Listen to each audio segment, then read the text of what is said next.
We've dealt a lot with area lately, so now we're going to go three-dimensional and deal with volume. Alright, think for a second back to when we first started looking at area under a curve and we used Riemann sums. We used it to add up a bunch of rectangles. And then basically to add up all those rectangles we used an integral. So we're going to do something similar here with volume. So here's what I want you to do. I want you to try to visualize this with me. We have the coordinate plane, and I'm going to draw y equals 3. Just a regular horizontal line. And we're going to look at this from 0 to 5. So we'll mark it off here at 5. Okay, so this area in here is what we're focused on at the moment, except we're not going to just look at the area. What we're going to do is take this shape that I've just shaded in, this rectangle, and we're going to rotate it around the x-axis. So it's going to rotate around the x-axis. You got to think three-dimensionally a little bit. So if you can see it, what this is actually going to create is a cylinder.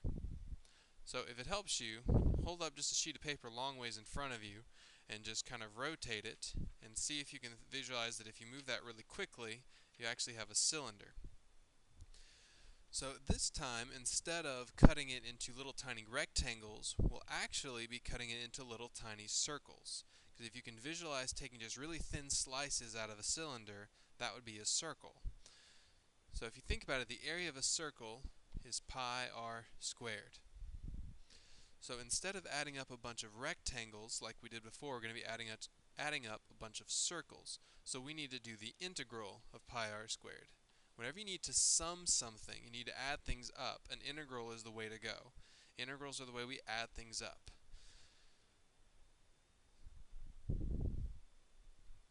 So now we're going to think about how we can relate this to this function. Well, if you look back here, the radius, let me highlight it in red instead, the radius of this cylinder would be, or of any of the circles for that matter, would be the height of our function. In this case, 3. So here's what we're going to do. We're going to rewrite this equation. We're going to pull the pi out front, and instead of r, I'm going to put f of x. Because remember, f of x is the y value, which means it's the height, and that is the same thing as my radius in this case. And that's going to be true no matter what we rotate. The height of the function is going to correspond to the radius of the circle. So this equation right here is our volume equation for rotating around the x-axis. So let me write that down. Volume for rotating around the x-axis. And this is called the disk method.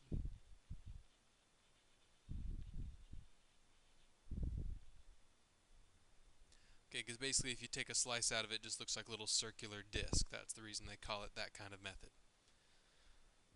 So now that we have the equation, let's look at an example. And I think you'll find that these are pretty simple once you have that equation. So here's our first example. It says find the volume of the solid created by rotating the region bounded by y equals the square root of sine x and the x-axis around the x-axis from x equals 0 to pi. So for this one, let's try to draw a picture so we can kind of help ourselves make sense of it. The square root of sine x, at least from 0 to pi, is going to look something like this. A little bit of a half oval shape or half football shape, something like that. And obviously the x-axis is this area right here, and we're going to pi. So that's our region. So if you rotate that around the x-axis, you can kind of visualize it almost creates a football shape. But still, even though it's a football shape, if you think about cutting really tiny slices out of it, at least this direction that I'm drawing right now, cutting that slices that way, it would still be circles. So our formula, I'm just going to write it in general, is this. So for this one in particular, we would do pi times the integral from 0 to pi. Our boundaries are from 0 to pi. They were given to us right here. And then we plug in our function, which is the square root of sine x. We square that whole thing. And now we just perform the integral. Well, we can simplify. Square root of sine x squared is just sine x.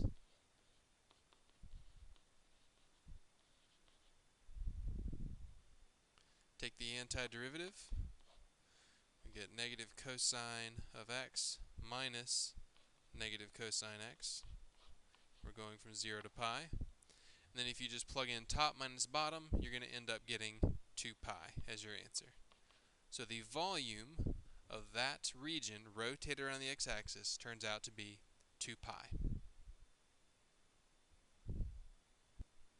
Okay, let's look at another example using the disk method. It says, find the volume of the solid creating by rotating the region bounded by y equals negative 1/2 x squared plus 8 in the first quadrant. And we're rotating around the x-axis. So let's try to sketch the picture again so we can get a good visual here. Alright, this is negative x squared. That means it's a parabola that's upside down. The plus 8 means that's its y-intercept. So it looks something like this. But we're only concerned about it in the first quadrant, so we only worry about that. So obviously one of our boundaries will be 0. That'll be our starting boundary. But we're going to have to find our other boundary. Well, the other boundary is going to occur right here, where the equation hits the x-axis. So just set this equal to 0 and solve for x. So we're going to get negative 1/2 x squared equals negative 8. X squared equals positive 16. So we actually get x equals plus or minus 4, but the negative 4 is over here, and we don't care about that because it's not in the first quadrant. So we'll just use the positive 4. And then we put in the equation, square it. The two things you must not forget for volume here is the pi out front and the squaring it. Those are super important. And then this one we'll just plug in the calculator. So let me pull that up and show you that. Okay, let me clear out what I have here.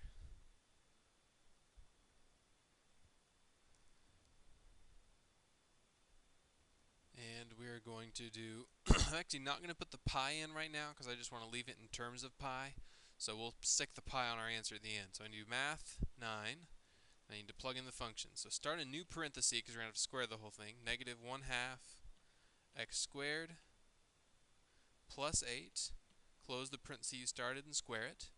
Then do comma x, comma 0, comma 4. I think I put one too many there, sorry. And there we go. I'm going to change this into a fraction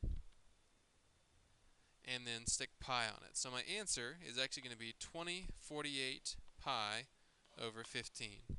Or if you want to see the decimal, we would just multiply this by pi. That's basically all I did is waited to multiply by pi till the end. And you get out 428.932.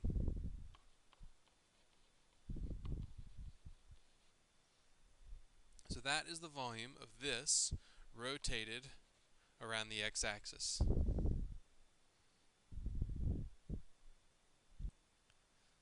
Next up, we've got one that's a little different. It says find the volume of the solid created by rotating the region bounded by y equals x squared and y equals the square root of x around the x-axis. Okay, so again I'm going to do a sketch over here. Y equals x squared would look like this. Y equals square root of x would look like this. So we're not given any boundaries this time, so we're going to have to find them. So we set x squared and the square root of x equal to each other. Okay, now you may be able to just kind of reason through this and say, okay, well what number squared and square rooted gives me the same thing? There's actually 2, and that would be 0 and 1. But let me show you how you can solve this one. It's not so easy to work with when we've got a square root, so I'm going to square both sides, and then subtract x from both sides, and then factor. So if you pull an x out front, you end up getting 0 from this piece and 1 from this piece. So that's how we get our boundaries. So we are going to have pi out front because it's volume, and we're going to go from 0 to 1. And similar to how we did the area between two curves, you still want to think in terms of top minus bottom. Actually, it's probably better when you start thinking about volume, instead of thinking top minus bottom, think outer minus inner. So if you think about this being rotated around, this is clearly going to be the outside because it gets rotated and it's going to be the outside of that object. Whereas this, I'm highlighting in green, is going to be the inside of the object. So we want to do top minus bottom. In this case, the top is the square root of x, and the bottom is x squared. Now there's one question that remains to be answered, and that's, do we square the whole thing In other words, do I write it like this, or do I square each one individually? Well, the answer is that you square each one individually. So I end up doing this. So let's plug that one in the calculator also and see what we get. I'm going to pull this over so we can see the calculator easier. Okay, so I go to Math 9, and you can go ahead and simplify this. Square root of x squared is x squared squared is x to the fourth. So don't feel like you have to write it just like you wrote it there. And then I do comma x, comma 0, comma 1. And so I get 0.3 or 3/10 times pi, so it's 3 pi over 10.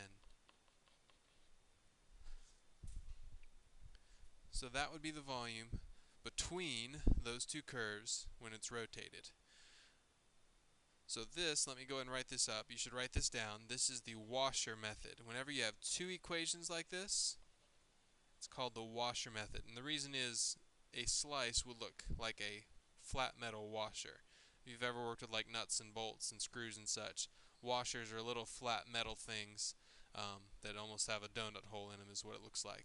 But the washer method is pi times the integral of the outer function minus the inner function.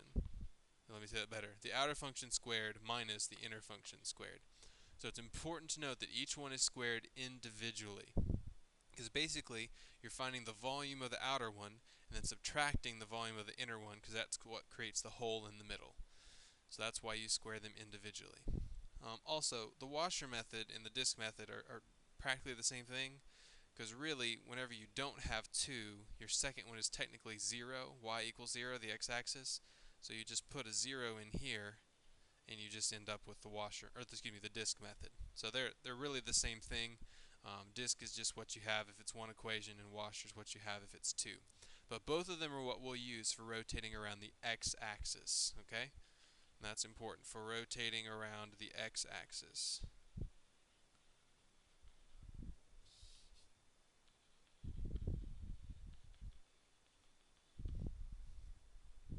Okay, so that's the disk and the washer method.